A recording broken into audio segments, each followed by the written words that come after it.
Welcome. Super excited for this week's episode of the podcast and YouTube release. We're going to be talking about a supercharged topic. It's so timely too. I see it everywhere. Everybody's talking about it. They are dealing with this situation. They have it, whatever it is. Everyone in their family's got it. It's prolific. It's everywhere. It's like even self-identifying as it. It's like its own pandemic. It is its own pandemic. I know it's endemic now. It's endemic. I don't know the difference between those words. I need to do some research. Endemic means it just is going to go on forever. It's like a flu bug. Pandemic is like it's short-lived and it's going to die out. Okay. Well, that would be nice then. That would be nice if it was just a pandemic, but unfortunately it's not. What are we talking about? We're talking about anxiety. This is a topic that's actually been near and dear to my heart the entire time that I've been in this realm of healing and spiritual work and life coaching, because once upon a time, I actually was an anxious basket case. And me too.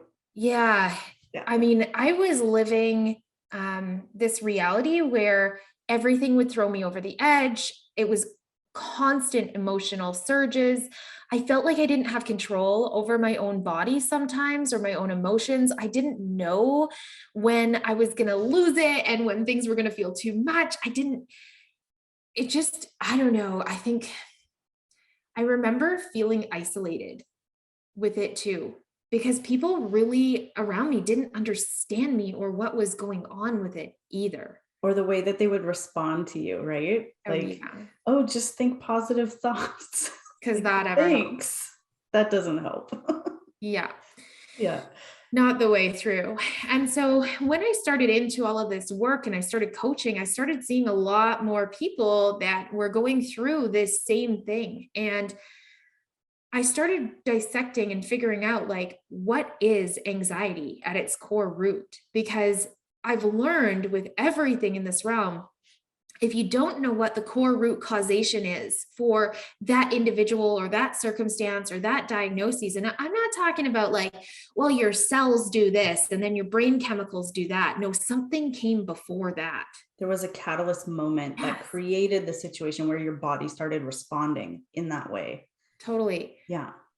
So I started looking at what is the root cause of this? And the only thing that across the board was the exact same in every single client was that there was too much energy running through that particular person. Too much energy. And it could be too much energy in the emotion field. It could be too much energy in the mental field. It could be too much feeling stimulation. Yeah. But it was always a surplus problem. And there was an inequality in what was coming in versus what was going out. Right. And so the secondary problem that was happening with these anxiety people was that they were actually holding on to the energy instead of sorting it, reading it, and then discharging it appropriately. Yeah. What I noticed in myself was I wasn't only just holding on to it, I was adding to it and making it bigger and more all-consuming, to the point where I was paralyzed with the inability to move or make a decision or do anything without just it was just too much, overwhelm. Right. Yeah. Yeah. And that's tricky. Yeah. So I kind of started coming into this awareness that when I was working with somebody who was either self-identifying with anxiety, or maybe a therapist or a counselor or something had put that label on them, and now they had bought into the identity and the grid of it, that my first job was always to figure out what was the causation of their body bringing in so much data, so much energy, so much light, so much sound, that it was causing other systems in the body to malfunction, like our mental processor, and building out stories or timelines of horrible things happening, or, fear-based scenarios of what could come next, where we felt like we had to protect ourselves or shelter ourselves or stay small or whatever it was. Or perhaps metabolic symptoms, where the person was no longer allowing their body to ever really come and rest and digest, and was either in fight or flight, or in this hoarding mode where everything just needs to get stuffed, because I'm going to need it for later, right? This protective shell. no matter what it was, I had to find out what the core root problem was for that person. And like you said, there's a catalyst moment. There was something that always happened in that person's life where a trigger went off where they didn't feel safe. Hmm. So that's the second part to anxiety, is there's a trigger moment where that person didn't feel safe at some point. Now, adults and children express anxiety in different ways sometimes. Children will go into shutdown. Adults go into frenetic behaviors. Yeah. Right? So, my own son was displaying anxiety symptoms, but could not use his words and share what he was feeling, sensing, knowing. He was instead developing stomach aches, developing ulcers, sore throats, congestion, allergies, sleep insomnia problems, dark circles under his eyes, because when he was at school, he didn't feel safe. Right? So he was expressing in a different way, but if you asked him out loud, he couldn't say it, but all of his behaviors were indicating something wasn't right. His body was showing us. But an adult or even a teen doesn't do it that way. They start using their mental processor and their mouth to be able to say things like, I don't feel good. If I do this, then that, right? There's all these stories that start to arise and all these possibilities of worst case scenarios that could possibly come true, but haven't been proven that that's the reality, at least not in this circumstance. Yeah. I know a lot of people, I've heard this one before, and I don't know where it comes from, if it's a therapy thing or if it's legitimate, but people have said that when talking about the difference between like depression and anxiety, for instance, they say that depression is like dwelling on things in the past and anxiety is dwelling on things in the future. And to me, that feels like there's a thread of truth to it, but it's not the whole story. Yeah. I would go a step further to say that, like, when I see people with depression, it literally is what it says. Like, everything is just low. Their hormones are low, their ability to function and process is low. Everything is just in a state of depletion for the most part. There are still some of the dimensional lenses, there's some of the organs that go into an overexertion to compensate. But it's not always about the past. Like, a lot of those people who are in those depressions are very, very smart human beings who are seeing the potentiality of the things that the world in general is choosing. And it feels very dark and heavy to them. And like, there's no way out of it. So that was my experience with depression. Like, it didn't feel like past related to me, it felt future related and current reality related. And I would beg to differ that a lot of the people who have been diagnosed with depression, and maybe I'm going to get tomatoes thrown at my head for this, but a lot of the people who have been diagnosed with depression, I don't think actually have it. Right? A lot of them, I think what's happening is they have overlying akashic records that are replaying, and it's making it like their nightmares are haunting them most of the time. So they go into a state of self-preservation and shutdown so that the stories stop running as hard. And it starts putting them into that state where everything just goes quiet to give them peace so that the body stays alive. Which is different than anxiety. Very different than anxiety, because the mental processor goes into high drive, the metabolic syndromes go up, right? And it's not always about the future. They use their historical ammo to justify their actions for what they're going to do coming forward. Yeah. I also think that there's the potential for anxiety to not even be caused necessarily by the thoughts we're thinking, but more like what we're consuming. And 100%. I don't hear that talked about very much. 100%. We could look at it like social media and the news. That's another form of light, sound, and information and subliminal programming that's being brought into our fields over and over and over again. That's going to change our chemistry. It is statistically proven. I mean, you guys can go read about this on the government's websites about how they're trying these different scenarios to move people in certain directions, right? Like, they're looking at, if we say things this way, if we say it for this many months, if we project it like this, how does the gen pop move, right? And that can cause an anxiety in people because you start overriding what you feel is true And your processes, your hormones, your mind start aligning to what other people are saying. And so then there's a battle for energy. And there's this one part of you that goes, this is what my nature and my archetype wants. And then there's this other part of, this is what the collective experience is asking of me or projecting on me. And it's too much energy, right? So that's a possibility. The other possibility is that people can be reading too much energy of others, the empath syndrome.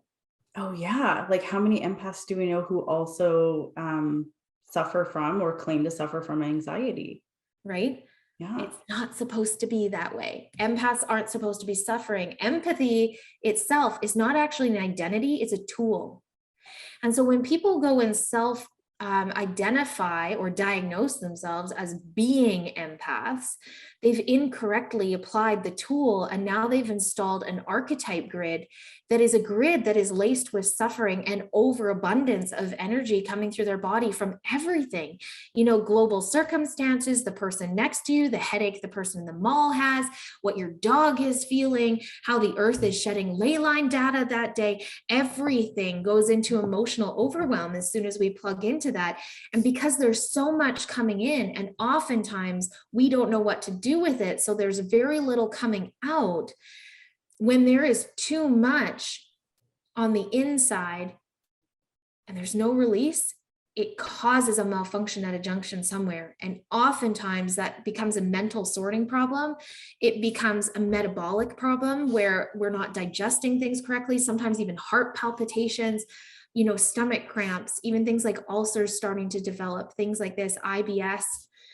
A lot of these people suffer with these things, and they even go on to develop things like MS, fibromyalgia, things like this they're all caused, for the most part, by too much energy coming in without an appropriate sorter and outlet to go back out.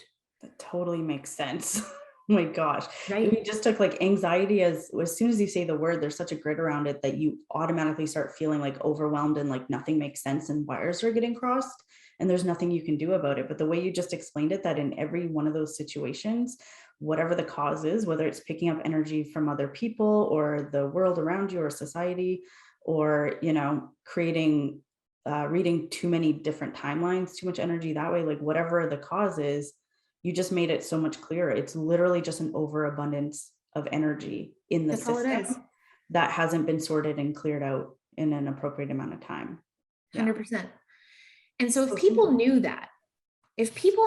that all anxiety was an overabundance of something that required action and sorting and an outlet. and an outlet, Yeah. like people would be a lot calmer. And that is something you can control, So how right? do we do that? Like, how do we start? Okay, now we're in a space of, oh, okay, clearly there's too much energy in here and not enough going out. What do I do with that? Yeah. So I actually don't attack this the way traditional therapists or counselors would.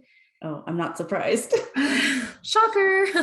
um, what I actually recommend to my clients first is actually not even going back to the trauma, not trying to sort back to what the original trigger was, but to start by compartmentalizing and doing some, I call it compartmentalizing journals, where you go, oh, these are the thoughts I continuously have about this, and then write down all the stories. Oh, and over in this direction. So it could be like my kids, my work, my career, world circumstances.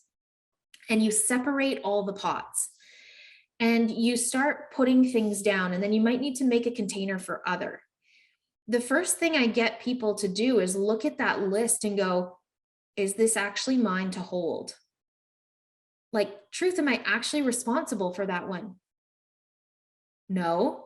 Okay. Hey, body, where are you holding on to this? And we go quiet for a minute. All of our members that are inside Healers Rising, this is where you would use some of those emotional release techniques, things like this, energy clearing that we have in there for you. Mm-hmm. But I ask them to go quiet for a second and pay attention, because if you ask the question, body, where are you holding on to this?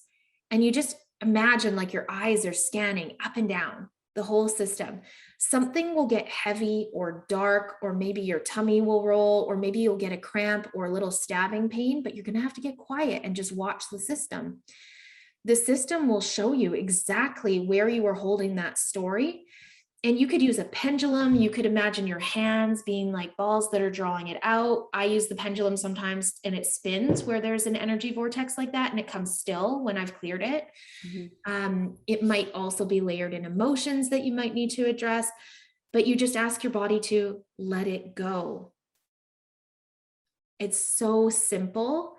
People want to complicate it and have anxiety about it, but you don't need to. Literally, you just, hey, body, where are you holding this? This isn't mine. It's time to let this go. Sometimes you can use words like return to sender. You could, if you want to, allow yourself to feel like you're transmuting it back to nothingness, to the universe, if you feel that's right. Some people will transmute it down to earth, but I'm going to lovingly say, please don't do that. You're just adding to all the stuff that goes in the ley lines and the energy of the consciousness grids. It makes it muddier. So let's transmute to nothingness, right? Just shake it off, clap your hands, stomp your feet. And you just do that for everything on that list that actually you're not responsible for or isn't yours solely to carry. This is the important part, because some of you guys are actually going to feel like some of those elements are partly yours because it might be attached to your mission or your purpose in this lifetime. But the key is, if it's not yours on your own, you can't hold it as your own baggage. You have to stay to the outside and keep observing what's going on to be able to move appropriately with the information. I feel like that's going to be the case for any parents who are like, all of this is related to my kid, so of course it's mine to hold. Yeah, it's not. You can't parent appropriately when you're in a state of overwhelm with your child's stuff. And it's not your job to carry their energy. So what we have to do is step out of it to become the observer and take a breath, recalibrate our own system and calm it down, and then go, okay, if I was going to listen to my child's cues at this time and how their body is expressing and what their words are currently able to say, then how would we move together next? Yeah, it seems to me like, and this is coming from someone who's not a parent, so like I understand that I don't understand what you guys are going through, but like as an observer, somebody on the outside of that, is if you can learn to effectively move these emotions, these heavy feelings, and clear out the energy, get it flowing in a more even amount, then you can model that behavior and teach your children how to do the same. And you won't have to hold on to all their stuff. You'll be able to show them how to move it themselves. 100%. I've worked with thousands of parents now in my practice, and between the ones I've had in one-on-one sessions and the ones that have been in the community, they all come back. And after they have learned to do this for themselves, they go, my house has calmed down. And the reason that is when you're able to step out of that frenetic energy where everything's just too much, overwhelm, overload, when you're able to step out of that and go, not mine to carry, I'm going to observe this. Now, how do I need to move with this? You're no longer adding to the chaos, number one. And your kids have probably been empathically picking up and trying to sort your own stuff that you weren't dealing with anyway. And so if you deal with it, a huge amount of that is just going to lift right off of your entire family and household. Exactly. So it's always our job first to calm and co-regulate this system to a rhythm that feels good, feels peaceful, feels calm most of the time. Don't get me wrong. We're going to get razzed sometimes. We're going to get triggered. That's fine. But our main operating system, we want to get to a spot that feels level for us, productive, happy, able to come up, able to go down, able to get tasks done, all of those things. When you can start creating that for yourself, everybody around you starts picking up that skill, right? And the house will calm down because you're no longer adding too much that hasn't been sorted to everybody else's plates. So compartmentalizing journaling, looking at all the different containers like spouse, kids, job, world stuff, community stuff, other, and then eliminating the things that aren't actually yours to carry. That's the first thing I always recommend. But when you are in a situation, like so many people, they go to a shopping mall. Actually, you were with me, Violet, yesterday. We were at the mall, and what did my daughter say on the way out? Do you remember? I don't remember the exact words she said, but I heard you talking about how to start moving it. yeah, she was talking about how after she goes shopping, she's so exhausted. And she's like, oh, I always have a stomach ache after I leave. Oh, the smell of food is just repulsive to me now. And I'm like, of course, she's my kid, right? And so I said to her, I was like, is that energy actually even yours? So the next thing always, as soon as a symptom comes up in your body, as soon as your mind starts to wander, as soon as your belly hurts or your headache comes on, or you get those heart palpitations, is that even yours? Does that even belong to you? Or are you reading somebody else's energy current? Because people are very projective, right? People are tossing their stuff everywhere. Mhm. And those of us that are highly sensitives and we're good at reading energy, you're going to pick it up. It's just a fact of life, but it doesn't have to take you out. That's the Mhm. key. And so I said to my daughter, I was like, okay, is this even yours? And she kind of like did her little check in and she's like, no. And we've had this conversation a lot of times, right? She's 11. Mhm.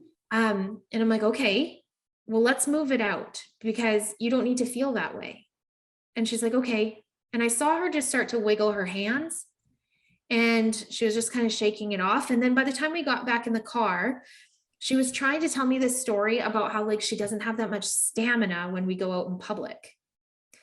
And I was like, that's interesting. Is it that you don't have so much stamina or that you're so busy bringing on all the energy for everybody else and fixing their stuff? Because she's a fixer. That's what she does. That you're just wiped out and exhausted because you've helped so many people in that space. Violet was like walking to the trunk at this point, I think, put her new poof in, and you guys can see it in her camera there. There's her new poof. We got it yesterday. Um, and Jillian just goes, oh, yeah, I was healing some people. Mm. Okay, right. So now we understand the consequence of being open like that and supporting people with our physical body. I can now go, all right, so this isn't actually anxiety. Here is what happened. Now we need to figure out a tool. Is this how you want it to feel? Because she could say yes, it could feel aligned for her right now, and that's fine. Then I don't touch it. But if she doesn't like it, then she and I can come up with a way of creating an avatar of her that goes and helps the people with an energy extension instead of her physical body being involved. That's a big conversation for another day. Yeah, there are Uh, definitely ways that you can, help people without bringing their stuff into your body. yeah. So that's going to be really, really important for all of you guys to know. Healers don't transmute things in their own bodies Don't do that. unless you want to get sick. Yeah. I'm going to And repeat that. tired and Exactly. Healers don't transmute things in their own bodies. And if anybody's teaching you to do that, no, that's a no, red bueno. flag. Red flag, not how we want to do that. There's a way to use our bodies kind of like a computer monitor. I teach my students how to do this in decodes. We use it kind of like a proxy where we see all the information just painted on the surface and then we can bump it out immediately. And it's like, thank you, dissolve. It's like a hologram that comes up. But we need to make sure that we're not taking other people's things actually into our physical vessel. It needs to stay just outside so we can observe it. So the other thing on top of asking, like, is this mine, is making sure that you're giving yourself outlets to move energy out on a regular basis. Now, this could be a regular process like journaling or running energy work on yourself, working with crystals, being out in nature, moving your Taking a bodies. bath. Yeah, baths, yoga, being out in Yeah. water. Any of those things can help you. But if they're not working, that's when you need to find a new system. Mhm. Um, for some of my clients, that's actually having a coach that they talk to be able to sort their thoughts. Yeah. Because I actually, and I'm Violet, can we use your situation? Mhm. Violet doesn't sort very well. She has to do it all in her own head when things are big for her. She needs like a board, a sounding board Yeah, to to bounce like things on bounce it. and to be able to actually hear it land on somebody, right? Or with somebody so that she can be like, wait a second, okay, wait, no, sort. And so for Violet, having a coach in her corner or a really great friend that knows how to hold space without trying to fix or take all of her stuff and can just be that board, it's usually me, helps her to sort things much faster so she doesn't build false realities. Yeah. And I've gotten really good at, like, as soon as I say it out loud, like I can hear the tone of it and go, oh wait, that's not real. Or I don't want to think that, or that's not actually helping me. And so I've gotten really fast at sorting it that way. But if I try to do it all in my head, which is my default way of trying to fix everything, it just creates a mental soup that I can't Yeah. get out of, right? It creates like a knot. It's like threads just getting all knotted up. And so saying it out loud is a great way to do it. For some people, writing is that, right? Yeah. So I was just going to say, one of the other things I do is my clients that have been expressing anxiety, I actually, for like short period of time, ban them from sorting anything in their head. They have to either say every single thought they're thinking out loud to hear it, to be like, Mm. whoa, nope, don't want to believe that, don't want to think that, destroy and uncreate it, or Yeah. they have to write it. Because when you can see it actually transform into a 3D thing or hear it come into a vibration, and you're Mhm. like, that's dumb. No, I don't want to manifest that. Or where did that even come from? This isn't even my thought. It's so much faster to delete it. If you leave it in your brain's job is to literally find links and tie them together to build efficiencies. So that you can think that thought over and over again, faster and faster. Faster and faster. And not only faster and faster, but get the chemical messengers out in the rest of your body to make sure that what you were thinking got thought properly. And so that you can create the action you wanted in an even more efficient manner. So No. sorting in your brain is the worst thing you guys can do if you're Yeah. already working through this. So I highly recommend journaling, saying it out loud, or finding a really good coach, intuitive coach, especially who can hold their field like this. A lot of my advanced decodes practitioners are fantastic, and they'll sit there and they'll be like, Without projecting their stuff on you. their eyebrow will go up because they'll hear the tone, right? Yeah. They'll And hear then what you're saying. they'll get you to stop and be like, did you just hear yourself say that? Like, Yeah. go back and say that again. Listen to yourself say that. And you're like, oh, yeah, no, that's not cool. Yeah. And then they can help you to move it. It's, yeah, working with coaches is great for this kind of thing, I think. I think so too. And we can't go through everything alone. And when it's really messy, having somebody there who is not in, this is going to be an interesting thing to say, but who is not invested in your outcome, meaning they have no stake in Stake the in the sand. sand. Like it doesn't matter how it turns out for them, as long as you feel aligned to your goals and what you're doing and what you need. Their job is just to help you get closer to where you want to go. That's it. Yeah. So sometimes like a family member is not the right person because whatever you choose is going to have an effect on them. Yeah. And that can be hard for them because now they're bringing their own, how they're reacting to it into your sorting situation. Yeah, and sometimes they Right. have a lot of interesting points of view Yeah. about how things should turn out and how you should be behaving because you were raised differently than this, and your Right. life wasn't so bad, and all those projections that Or sometimes you can't think that because then we're going to lose our house and be broke and be homeless. And you're like, yeah, I'm just sorting a thought. It's not really that big of a deal. So he's then like, it calm adds to it. down, I'm just And thinking then out you end up loud. trying to make them feel better. Right? No. Chill out. So yeah, having a coach is another thing you guys could look at to really support you in this. Mm-hmm. One of the other things that I find works really, really well for these people is finding a hobby. This is a funny one to talk about, but a lot of my clients that come in and they have anxiety, a lot of them don't actually have a creative outlet. Mm-hmm. They're really in their own worlds. They're on social media way too much. They're with their families way too much. Like they don't actually have something that lights them up. So one of the tasks I often send them on is to go find something that kind of feels fun to play with for a period of time. And it doesn't necessarily need to be your forever thing. It just needs to be something you try and becomes an outlet. And you don't have to be good at it either. Right? Like don't be afraid to fail. We can't Yeah. get good at something if we like aren't willing to be the beginner. Yeah. So easy ones would even just be like doing a puzzle, grabbing like one of those adult coloring books or those connect the dot things. I've seen friends take that on just as a way to like move their body without being so in their head. Like it's just a nice switch for the body to start processing some of that stuff.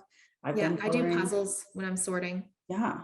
Yeah. Or knitting, crocheting, those kinds of things. Yeah, finding something that like brings your head and your hands together because it's an action, can be really, really helpful. And then having a physical outlet like walking or yoga or swimming or something, even just once a week, once every 2 weeks, for those of you that are really stagnant, is huge. Just giving your body an ability to put your feet on the ground or in an element and just move and cover ground. People don't think of it this way, but going on a walk gets you places. Yeah. Right? It's a choice to travel and move along a trajectory. And it creates a macro to the micro situation where if you've been holding yourself back on a fear-based thought, but you're willing to go for a walk and not necessarily pre-plan your route, it can sometimes give us permission to just take the one next step onto the thing we've been considering. That's the thing though. If you're like trying to pre-plan every step you're going to take, every like turn you're going to make. No, doesn't work. That's just adding to it. So just go for a walk. And I do this every time I go for a walk. I go outside my door, I stand at the end of my driveway and I go right or left. Oh, left today. Okay, cool. Then when I get to the end of the road, right or left. Okay, we're going right. Cool. I just follow it. Yeah. Yeah. And it's kind of how we have had to move in the company and business with our staff, with our clients, like right or left, play the judge. What's the right trajectory? Moment to moment, not getting too far ahead. Yeah. And then the last one I would say is cleaning up choices and trajectories. So a lot of the people that I come across in my sessions in the communities are always bringing forward like 4 or 5 possibilities that they're like, these are all the different places I could go. But they're not choosing. They're not choosing. And the problem with that is when all 5 of those possibilities are on the table, a part of you, your energy, your mind, your heart are running along those pathways going, okay, how could this turn out? How could that turn out? How could this one go?